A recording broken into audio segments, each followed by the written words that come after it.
Let's talk about the question people love to ask at times with the most disrespectful tone. Why didn't you leave? Why didn't you leave? Now, they may want a simple answer. They may want you to say something like, I don't know. I was stupid.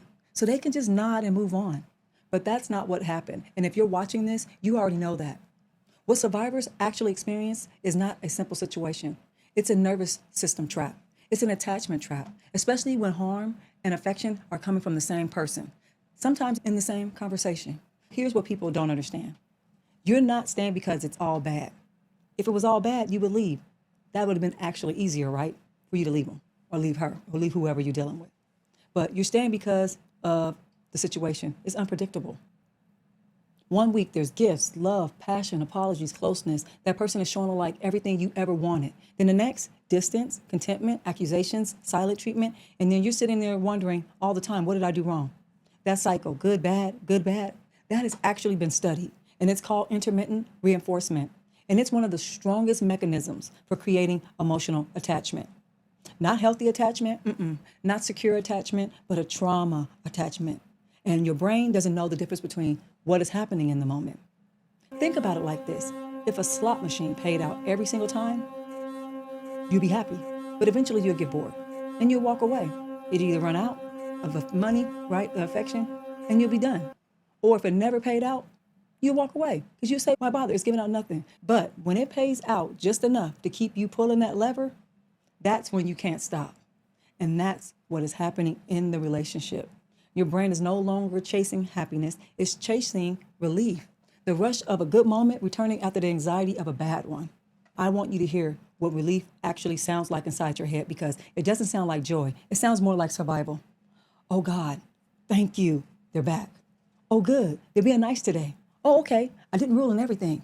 Listen to those statements. There is no peace in any of them. There's just absence of threats. And here, this is what the relationship becomes. Not a source of love, but a system that you're managing. You're not building a life together. You're preventing the next emotional storm every day. And you know what? That's exhausting in a way that no one on the outside understands. I get it though. Now, let me add another layer because it's not just the cycle that is keeping you there. It's gaslighting. Yeah, gaslighting. When your reality has been questioned long enough, when someone has told you over, that didn't happen, you're being dramatic. I never said that enough times. Leaving doesn't feel empowering. It feels like jumping into the unknown, not knowing if you can trust your own judgment. And that's the part people miss.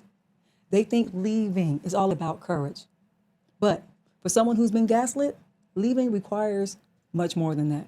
It requires you to trust your own perception. And guess what? That is exactly what has been dismantled in this relationship. The toxicity has affected that. So what do survivors do? They have to become their own detectives in their own lives. And I want to tell you, screenshotting conversations, journaling dates, details, done all of that, saving receipts, that is a part of building the case, not against someone else, but to prove to yourself that this is all real, that it wasn't just a figment of your imagination.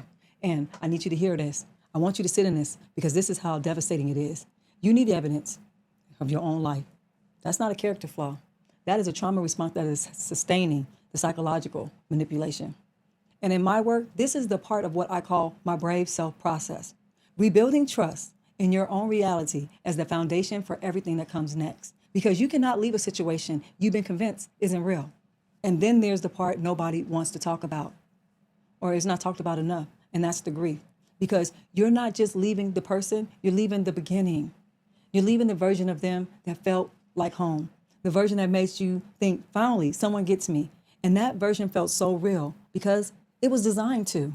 Survivor says the same thing in my office over the years. We were happy, and then suddenly it changed. And the mind keeps looping because trying to figure out why, as if understanding it will bring the beginning back, it doesn't happen. So you know what? You stay longer than you planned. You try one more conversation. You set one more boundary, and you give them one more chance. Because a part of you believes that the person that you fell in love with is still in there somewhere. And every time you try, the deflection cycle teaches you the same 3 lessons. Your needs will be treated as accusations. Your pain will be treated as an inconvenience. And your boundaries will be treated like a betrayal. So that's why leaving is hard. Not because You don't know the truth. Most survivors know the truth way before they decide to leave. They knew something was wrong and they feel it in their bodies. They lose sleep. It has always happened in anxiety, right? Leaving is hard because the truth has been made expensive. Acting on what you know cost you the relationship, the fantasy, the investment, the family structure, the social circle, sometimes financial stability. And the person causing you the harm, they set it all up like that, knowing that exiting will cost you something. So it's not that you didn't know. It's that knowing wasn't enough to override everything that you would lose. And that is a completely rational response to an irrational situation. So if you stayed, hear me clearly. It doesn't mean you liked it. It doesn't mean you chose it. It doesn't mean you're weak or naive or any of the things people who have ever said to you or called you. It means you were bonded to the cycle. And the good news is you can unbond. That's real and that's backed with science. Your nervous system learned this pattern and it can unlearn it. But it starts with understanding what actually happened to you, not the version that other people tell you. Now, if this hits home, do me a favor. Share it with someone who needs to hear it also, because the person who's still in it, they're not going to search for this video. They don't have the language you do, but you do. So let's be the bridge. Subscribe if you're new here. I'm Coach Tiffany. This is Tea with Tiffany, and I'll see you in the next one.